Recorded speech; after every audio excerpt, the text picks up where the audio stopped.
Unmute is also available on Aftersight, along with other original podcasts such as Blindsight, the mental health podcast, Blind Level Tech, and Navigating Life with Vision Loss. Check us out at www.aftersight.org.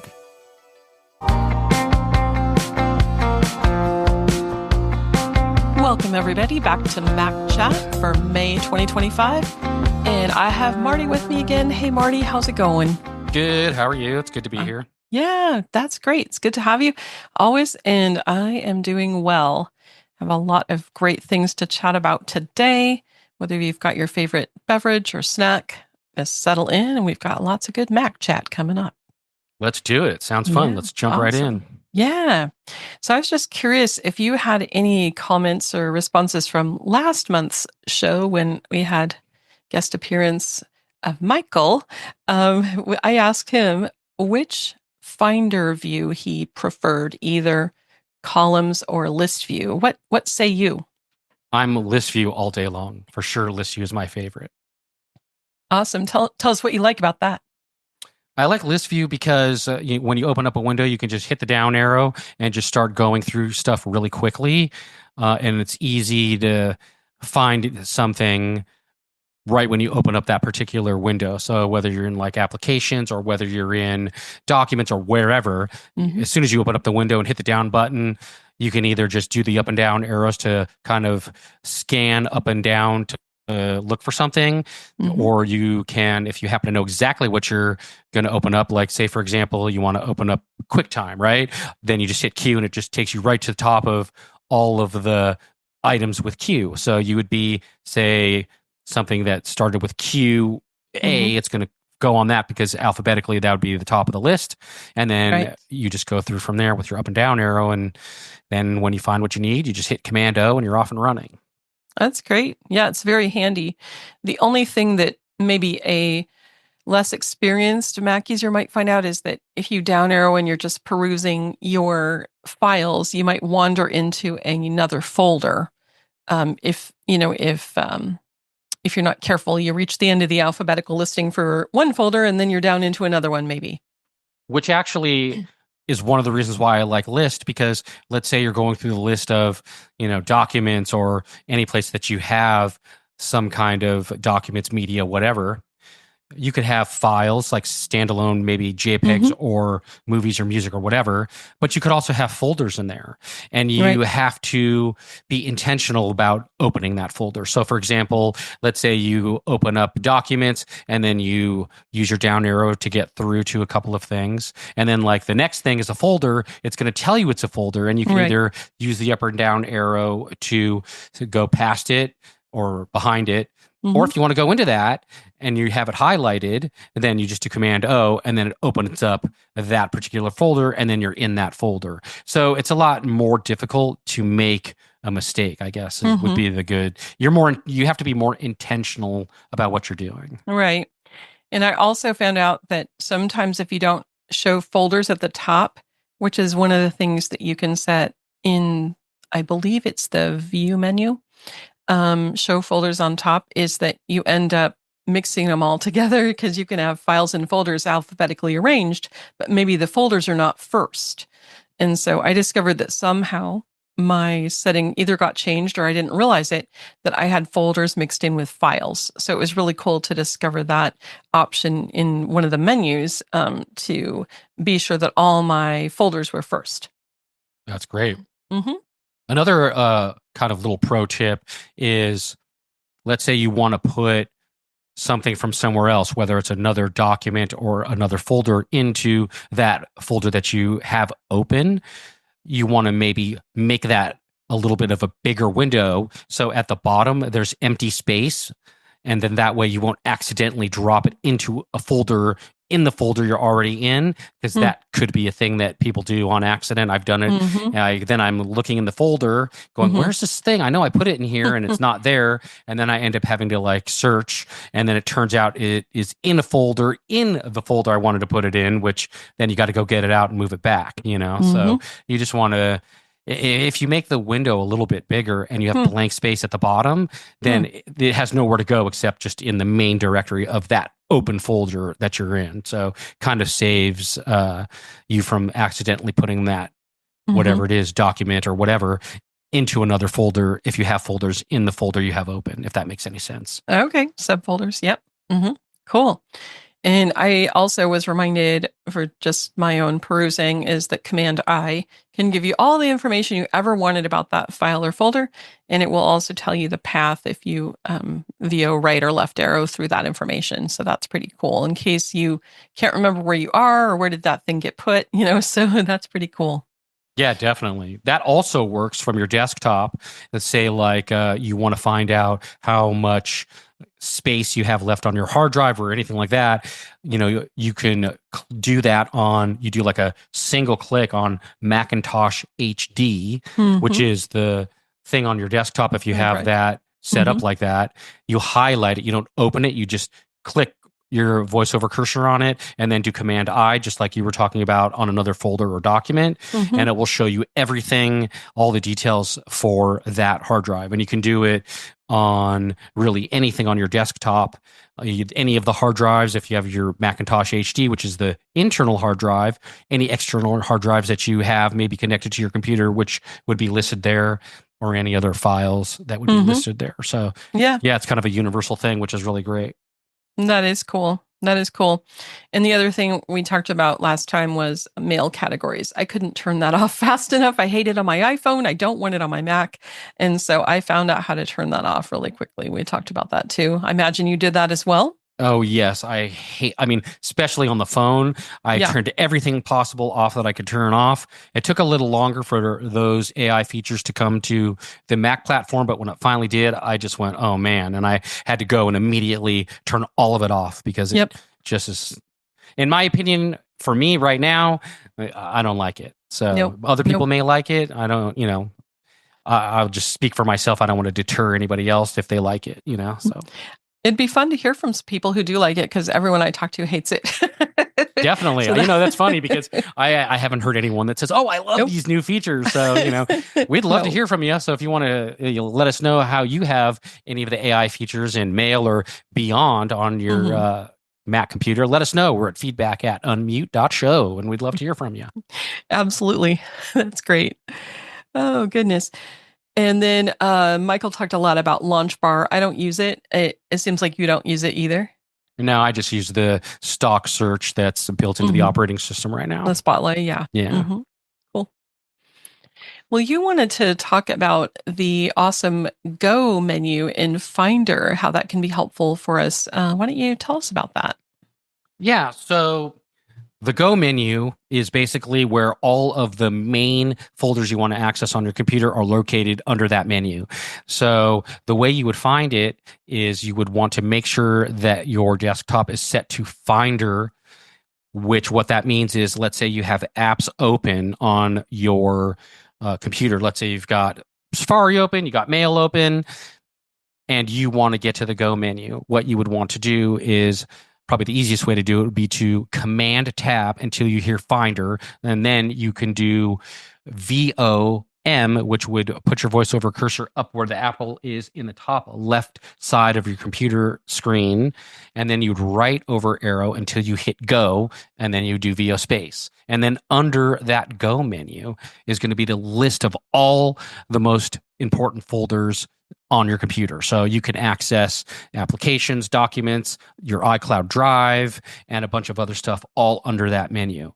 And another little pro tip, if you kind of go slow and you listen, like for example, let's say you land on applications and it'll say applications, and then it will tell you immediately after it says the name of the folder, applications, documents, whatever, what the shortcut for that is. So then later, if you remember some of those, the ones you need to use all the time, say, for example, like applications, then you can use that shortcut right from the Finder and it will just open up that folder straight away. So if you're on your Finder and you want to access applications, for example, and you hit Command-Shift-A, it'll just open up your applications folder straight away, and you don't even have to go up to any menus or anything like that. It just opens it right up.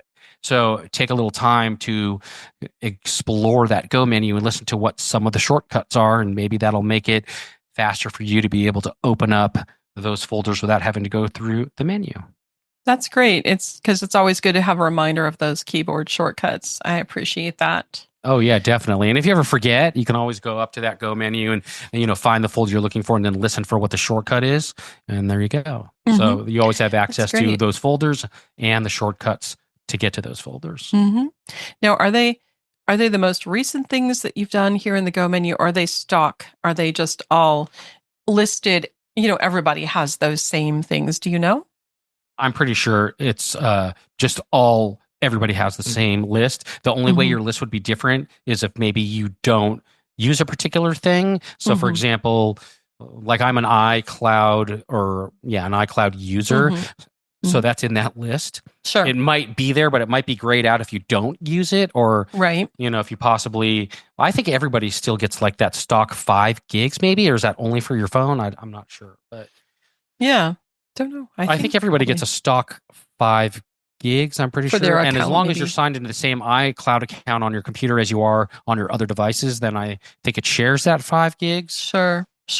But if you don't have certain things, it may not show up. And also one other thing I will say is there's always a little bit of difference from one operating system to another. So somebody who's on a brand new current operating system for today, for example, and somebody else maybe an operating system back or a couple operating systems back, it may be a slightly different depending on how far back you are. For the most part, the Go menu's been around a long time, and everything that you need to access is there. But I just want to make sure that people understand it may be a little different from person to person and operating system to operating system. That's great. Yeah, that's great. I don't ever visit that menu, so I'm looking forward to using that a lot. So yeah, there was a question that came up actually from someone. They were asking, I can never find the menus, or I can never find how to access any of the folders that I need. They were looking for documents or this or that. And part of that comes in, if you've been using a Mac for a long time, there's always been Macintosh HD, which is the internal hard drive, which is an icon that is on the desktop. Well, so they used to always have that there. Whenever you would boot up your computer, and once you got all set up, that Macintosh HD is what it was called, was always there. And if you want to access all of those folders, then you can go that way into that, and then you can dive down through that way. So you would open up, Macintosh HD, and then you would look for the user, and then, you would dive down and go that way. Somewhere along the way, they sort of updated the way the Finder works, and they made it where it's not stock turned on anymore. Right. So if you're a newer Mac user, you may not know that it's possible to have Macintosh HD there. So the way that you would add it there, if that's something that you would want to do, is you would make sure that Finder is selected. So, tab to Finder. And when it says Finder, you go up to, you do that VOM, and that puts your VoiceOver cursor up at the Apple. You tab over once to the right to Finder, and then you open that list and then look into preferences. And then there's a few things that you can turn on there. One of them is that Macintosh HD. Once you turn that on, it will then show Macintosh HD on your desktop. So if you want to explore that, you can. But since they have the Go menu and they made it so easy to access from other things, they decided not to have it on by default. So if you do want that on, that's how you would do that. There's a second feature there that's also really important, which is not turned on by default, which is external hard drives. This used to be turned on by default, but now it is not. So it used to be you would plug in an external hard drive and it would just immediately show up under Macintosh HD right on your desktop. So if you want to be able to access your external hard drives that way, the way you would do that now is the same way. You do VOM, your VoiceOver cursor goes up to the top. On the Apple, you would then do arrow to the right. You would open up the Finder window and go into Preferences, and then you would select external drives. And so then from now on, anytime you plug in an external drive, it'll show up on your desktop right there. So under Macintosh HD. So that's how you handle that. Yeah, and an important thing about that too is when you take the hard drive out of your computer, you need to eject it, and it will complain and put this message up that you have to get rid of. So if you find it on your desktop, and I have a Kingston flash drive. So I find Kingston on my desktop, and then I press Command E, and it will say eject Kingston. And so it's important to eject it properly because it whines and complains if you don't do it. So yeah, absolutely. That is hugely actually a really good point and very important. Definitely don't just yank it out. Definitely do that eject, because really it could mess up your drive. It could lose data. There's all kinds of stuff that could happen bad. So definitely eject it before you unplug it. Right. And you have to dismiss that notification. It will stay there until you make it go away. And a quick way to get to preferences in any app that your focus is in, if you press Command comma, then you don't have to go through the menu system. You're immediately in preferences. Correct. And here is another little pro tip. If you are low vision or have vision and you do use the mouse, if you take the mouse and you put it on any one of your external hard drives and you drag your external hard drive down to the trash can in your dock, the trash can turns into an eject button, and you just drop it on the eject button and it automatically ejects the drive for you. Oh, cool. That's great. There's another little pro tip on how to eject your external drives. Awesome. Yeah, that's great.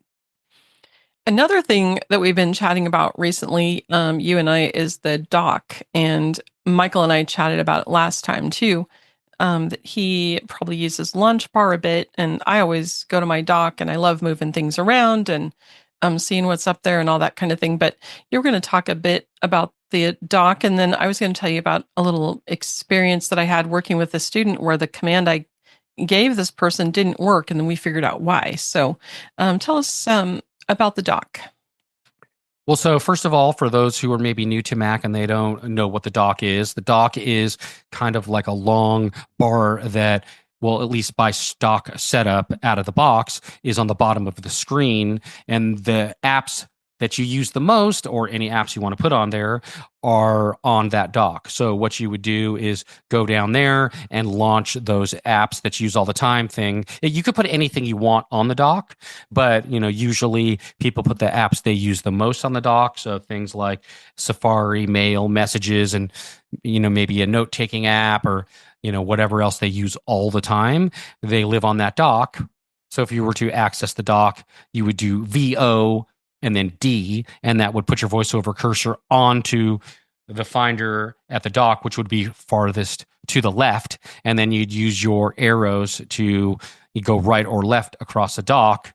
Now, if you hold down the VO keys and use the right or left arrow, it will stop at the last item on the dock. So, for example, let's say you start on Finder, which is the thing that's the farthest to the left on the dock, and you hold down the VO keys and you use the right arrow and you go through all the things on the dock. The very last thing is going to be the trash.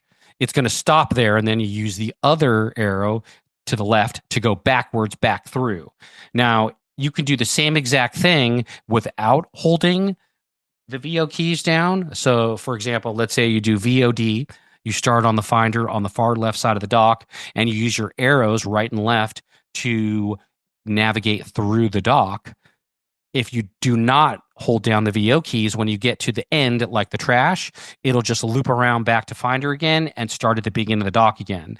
Or if you want to go backwards and you're going backwards and you get to Finder and you keep going, it'll loop back to the trash can and you can go backwards through. So if you want to continuously be able to kind of go in a circle and loop around through it, then don't hold the VO keys down. And if you want to just go to the end and you don't want to go into that loop, then you do hold the VO keys down while you're using the arrows.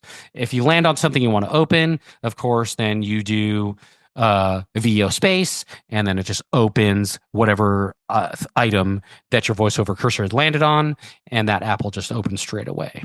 So now the other thing I would say is that you can customize it a little bit in the settings. So you would go up to the Apple, you would go into settings, and then you'll find dock.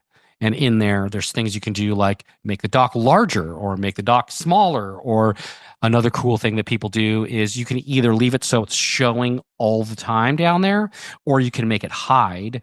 And the difference there is you get a little more screen real estate if you hide it, because it's not taking up space. It only comes up when you need it. So let's say you do have a hiding, for example, and you want to access something on it. When you do VOD to go to the dock will automatically show up and your cursor will be on the Finder or wherever it left off from last. So it's kind of cool to have it hiding because it only shows up when you actually access the dock. And then the other thing is, if you don't like it on the bottom, another thing you can do is you can move it either to the left side of the screen or to the right side of the screen. You don't have to have it on the bottom if you'd rather have it somewhere else. So you just explore all the settings. There's a few other things you can do.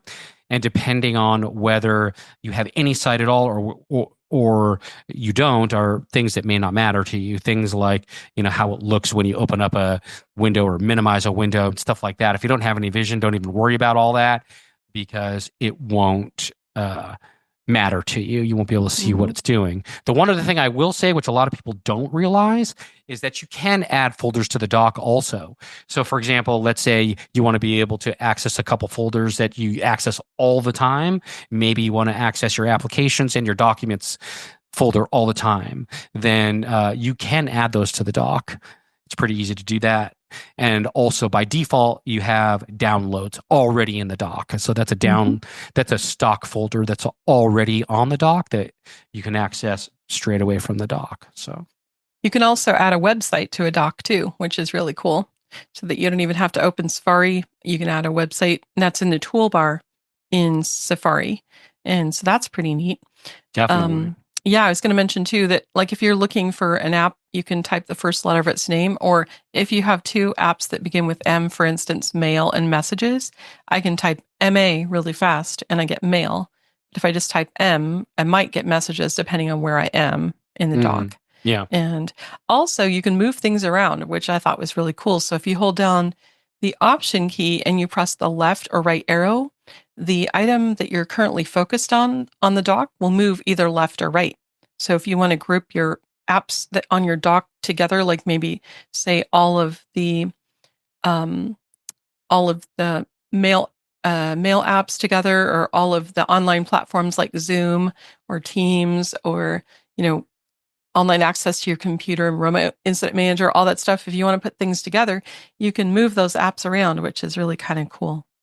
Yeah, definitely. Yeah. And the other thing I was going to mention too is I was working with a student a couple days ago, and I was telling them all these cool things about the dock, and we were going to move an app, and Option left or Option right arrow did not work and couldn't figure it out. And finally they said, "Oh, I wonder if it could be the fact that my dock is actually vertical." And so their dock was vertical, so Option up or down arrow actually moved things around for them. So that made complete sense. But if something doesn't work, we got to figure out why. So yeah, definitely. And one other cool little thing, and this is just a preference. Some people like it and some people don't like it. So you can either have it on or off, but it's called recent apps. So say like the last 2 or 3 recent apps that you had open will show up on the far right side of the dock, just to the left of the, trash and the downloads folder. So let's say you were in Safari and then you quit Safari and then you do something else. You can open Safari quickly if you don't already have it on your dock by just going back on, down. If you have suggestions on, the last, I think it's 2 or 3 apps that you had open will be down there. So you can also access stuff that way. It's kind of just a preference. Some people like it and they turn it on, and some people turn it off. They don't care about that. Yeah, cool. Well, the dock is a great place. It's really handy. So, yep, it's a good place to access things quickly. So, right. So, kind of switching gears from another topic here. I had the need to help one of my students create another user on his Mac. So, English is not his native language, and I have several students for whom that's the case. And a lot of times they'd like their computer to be in, Spanish or Vietnamese or whatever it is. And so I end up learning several words in those languages that are important. But I follow along on my Mac as we're doing things, and so I tell them, what I'm hearing, and we have enough English to work it out. And anyway, but the issue is that this person is wanting to study some documents that are in English. And what happens if the computer is in Spanish, for instance, the nice Spanish lady pronounces all of the document wording in this very heavy Spanish accent. It's English with a Spanish accent. So it's really hard to understand. Like United States is United States or something. I can't even imagine. It And must it's just crazy. be so crazy. Yeah, it's really bizarre. And so it makes it hard to understand the English. And if the person is trying to learn English, also or become better speaking English, it really kind of messes everything up. And so we wanted to create another user profile. And so that was an experience in itself, just creating the user profile. But then the challenge was that, okay, so we figured out how to log into the user profile, but then we needed to change the language on the computer and the VoiceOver voice, because we still had this really nice Spanish lady trying to pronounce English, in thick Spanish accent. So we ended up calling Apple Accessibility because it wasn't obvious to me that I knew I had to go into the VoiceOver settings and speech and add language to rotor. That's where I had to go. And then I had to VO space a couple of times on the language I wanted. Anyway, it wasn't immediately obvious, and VoiceOver wasn't giving me quite the feedback that I had hoped for, but we made it. And so now the student can switch back and forth by basically logging out of the profile that he's in and then logging into the one that he wants.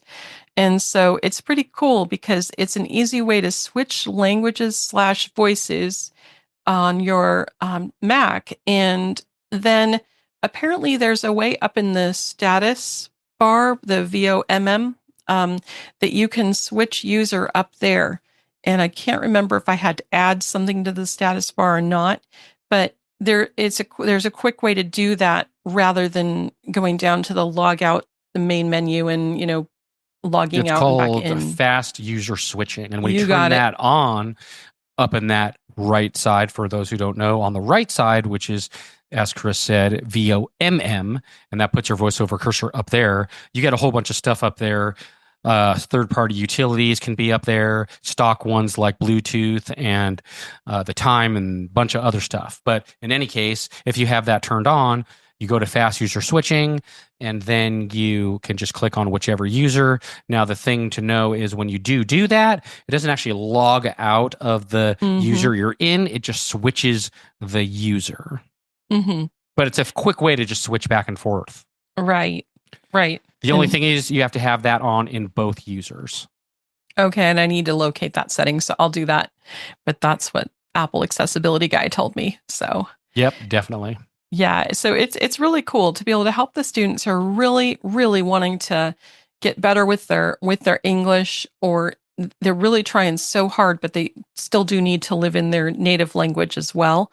So it's kind of the two worlds, like sometimes people in our community live among the low vision and the no vision world, and so these folks are living in English and Spanish, or English and Vietnamese, or whatever they're speaking. So they've got two worlds to live in. So yeah. But yeah, that was really educational for me, and I really appreciated that. I think I have another user account set up for testing apps, I think. And so, it doesn't have to be another language that you speak that you need to do this. So you might want to set up another user for yourself for a number of reasons. You could want to test apps out and then go back to your regularly scheduled programming with your settings and everything. Yeah, and a couple things to sort of think about here about creating a second user. First of all, when you create a second user, you don't need to make it an admin user. When you make something an admin user, that means you have full control of the computer and you can do pretty much anything. So you wouldn't really, I mean, you could have both as an admin setup, but it's better to not have the second one as an admin setup. If you're in your main user and you are having problems, like, things are being glitchy, something's running funky, you're not sure if an app is working right, or you could have software corruption, there could be a million different things. A great way to find out if it's hardware or software is to go into that other user, which you wouldn't necessarily use very much, and it wouldn't be the same setup as the main user, and you see if you have the same problems in that other user. If you don't, and the other user works totally fine, then probably you have a software issue, not a hardware issue. Mm-hmm. If you go into the other user and you're having all the same problems, then I'm not saying there is, but it could be more of a possibility that you do have a hardware issue depending on what it is. This usually came in more when we had spinning drives because hard drives would fail a lot more often. Mm-hmm. So that was kind of the main reason how that came up, was because people needed to find out, okay, I got a bunch of software corruption, and my computer's working weird, or do I actually have a hardware issue? Right. Yep.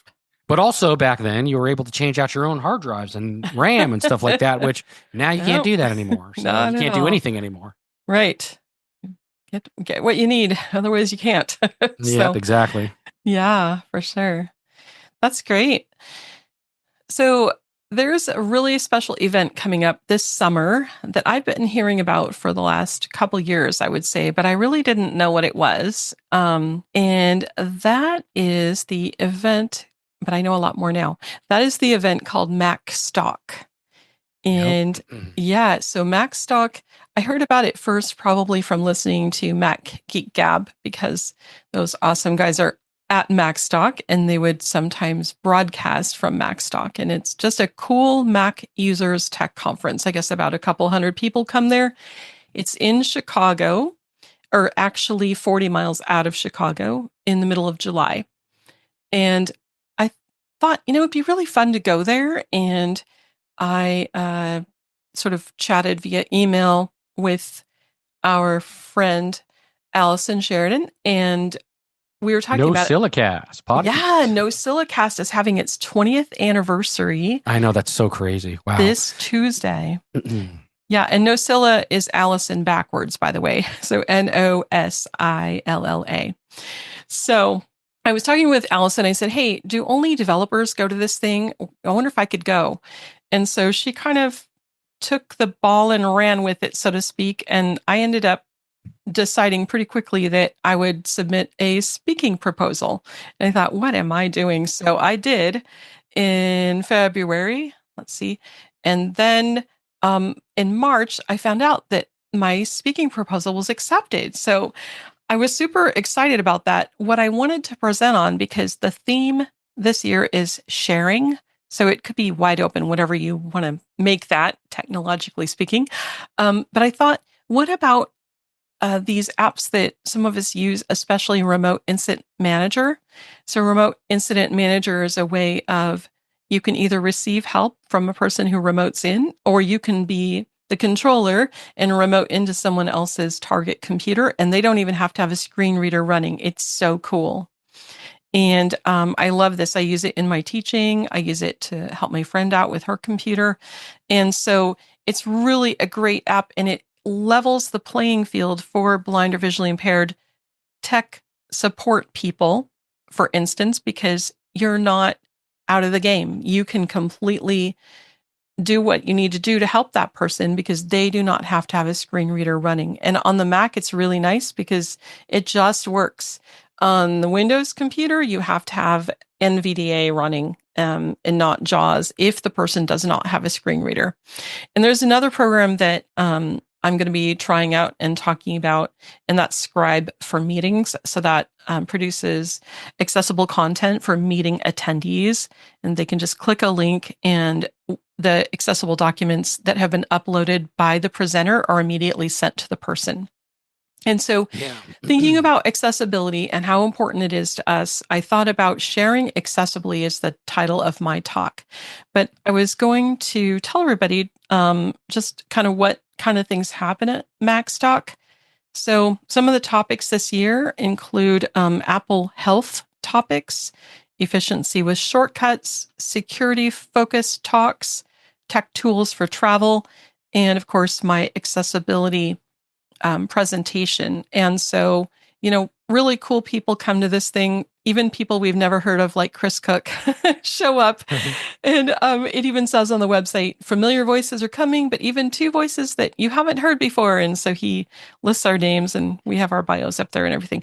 But I'm really excited about the opportunity to speak at MacStock and really highlight accessibility, because now more than ever, I think it really needs to shine. And we have so much to offer people because of that accessibility.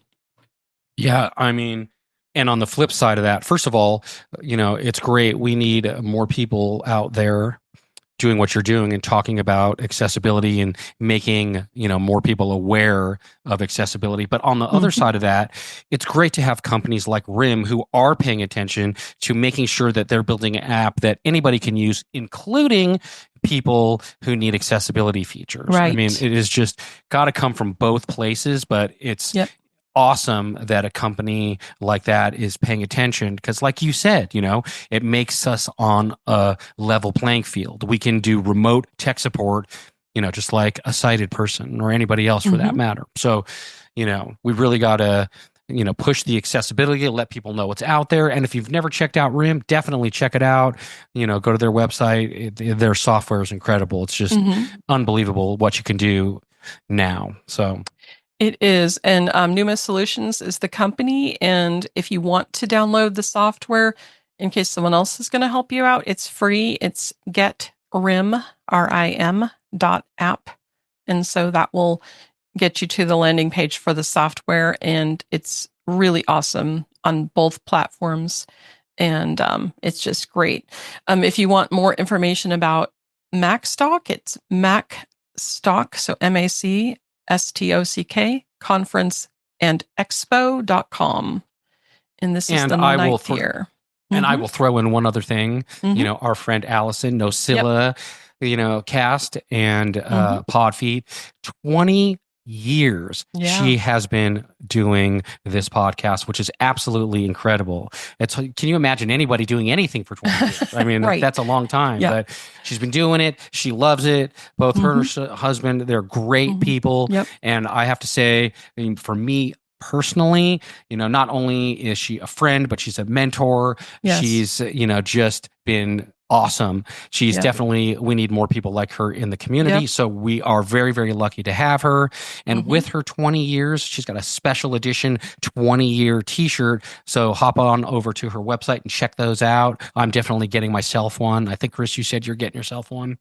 It's definitely on my list. Is she at podfeet.com? She is. Yeah. So Nocilla Cast, all one word, with a capital N and a capital C, but then podfeet.com is where you want to go for that. Definitely. That's great. Yeah, she's really encouraging to me. And I just, she just introduces me to people, and I'm just so humbled. It's crazy. So yeah, it's amazing. She's definitely an amazing person. So I'm glad, just like you are, to have her as a friend, as a mentor, all the things. So. Right. That's great. So I wanted to tell you about our recent purchase, but no, it's not a ka-ching expensive. I'm kind of tired about hearing your purchases. Like, when is stuff going to show up on Marty's doorstep instead of Chris's doorstep? I mean, I wait every day and I look at my doorstep and there's still nothing there. Nothing there. Oh, you just gotta drag out that credit card there, Marty. So I do, but somebody who I make the mistake of saying, "Hey, I just got this cool thing," and I'm waiting for mine to show up, and then you go and get exactly what I ordered. It shows up an hour later at your house, and you've already done a review and posted it. And I'm like, I didn't even get mine yet. Yeah, you just don't anymore know about it unless I told you. He just doesn't tell me about things he's going to buy now. Yeah, exactly. That's what I do. That's how I have to, get around being beating the me strategy. on stuff. Yeah. I need my cha-ching from Farrago, my little cash register sound. I'll get that next time. But I wanted to tell people about something I purchased recently and then a project that I'm going to be working on. So I am really excited about a project that I've just started. I've made the first lesson. I've recorded the first lesson of what I think will be somewhere around a 25 lesson tutorial on using the Mac. And it's going to be called Basically Mac. And this is the first time a big community is hearing about this. So I'm pretty excited. And so I'm going to walk people through with lots of demos, lots of voiceover. I've invited my voices, Alex and Jamie, to come along with me and help me out. And they can switch places every other lesson. That's fine. And I'm going to demo and explain how to get started with the Mac. Like some of the cool tips that we've talked about here today will be in there, but even more basic things. And so I decided, okay, I'm going to be working on this big project and I'm hoping it will be ready sooner than later. I'm going to push for, I'm thinking end of summer, but we'll see. I have decided that I should probably buy a domain name. So I went to my favorite web hosting website platform that I use called HostGator. They have really awesome tech support last I used. And also the website is really great. And they will say, configure my name servers for me or install WordPress for me if something's not accessible. Back 8 years ago when I bought my first websites, I didn't have IRA. It wasn't a thing yet, hardly. So, but anyway, HostGator, I went on their website and I looked up learnyourmac.com and it was taken. And so I decided that I would get learningyourmac.com. And so I bought that domain name. It was very expensive at $12.95. Ooh, that broke your credit card in half. It just topped it out. Not really. So I bought that and now it says, oh, a nice WordPress site coming soon kind of thing. So I'll be sure to get that off of there soon. But I'm really very excited and that's going to be the platform and the home base for my tutorial and any projects related to that. So then I got thinking, okay, so I want to edit my website. It's been a long time since I used this piece of software for the Mac called MarsEdit. It's all one word, MarsEdit. And it's made by this great guy, Daniel Jockett from redsweater.com. If you're going to go there, it's red-sweater.com. And he has cool apps. And it's a really great app for editing your WordPress website. You can create pages, you can update pages there. I also do navigate my website on the PC, but I would really like to use MarsEdit. So I will be exploring the changes that have occurred in the last, say, I don't know, I haven't edited my website in probably 5 years. It's crazy. I have products on one of my websites and I just leave them up there. But anyway, that's another story. So the MarsEdit software produced by Red Sweater Software, Daniel. I downloaded it last night. I bought a new license because it had been upgraded substantially. And I logged into one of my websites and everything came up. So on one of my other sites, I was able to see all the pages that I had, and that was really cool. That sounds awesome. He's really good also about, making sure accessibility features work. He's another one that pays attention to that, which is fantastic. And he also has another app which you like a lot that works both on iOS, iPhones, and iPads and stuff, as well as the Mac platform. And what is that, Chris? What is the other app you like a lot that he made? Yeah. So the other app is called Black Ink. And I did a review of it last year in my little recordings for Digital Bytes on crossword puzzles that I reviewed. Yeah, if you want to check that out, you can go to unmute.show, go to the search, and then type in Black Ink, and it should come up for you. Right, exactly. Yeah, it's definitely on our feed, and it's great on the phone. Also, I was just a few minutes late today to our recording session here, Marty, because I was playing a crossword puzzle on my Mac. Why am I not surprised that something shiny came up and all of a sudden you were lost into Chris La La Land for a while? Yeah, 20 minutes later, I'm like, oh no, it's the top of the hour. Oops. And Black Ink. Yeah, Black Ink is completely accessible. It'll tell you the clue. It'll tell you that the squares are blank. Will say all blank if they're all blank, or it will read them out to you. And then you just interact and you just type your letters. And then when you stop interacting, then you can VO right arrow to the next clue, or you can go to the far left and select the down clues in case you're in the across.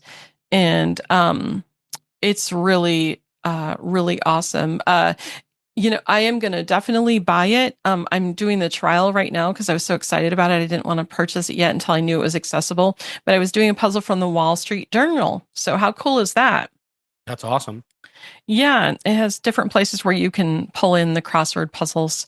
And so I was really excited to know that yet another piece of his software is accessible to us. So I intend on writing him and just saying, hey, I was away for a long while and I'm revisiting your software again. And I'm pleasantly surprised that you're, still as accessible as you have been. So that's really great. Yep. Awesome. I agree. He makes great software. Excellent. So Marty, is there anything else that you want to add to our topics for today before we let all these nice people go back to whatever it was they were doing before? No, I think I talked about all the things I had on the list for today. Mm-hmm. Great. Well, if people want to get in touch again, if you have topics that you would like us to chat about, or you have comments on any of the topics that we talked about today or any other time, where do they go to write us an email, Marty? Well, you can email us at feedback@unmute.show. And if you want to see all the other things we have going on, all the shows, all of everything else, you can check out our website at unmute.show. Great. Thanks, everyone, and we'll see you next time. See you next time.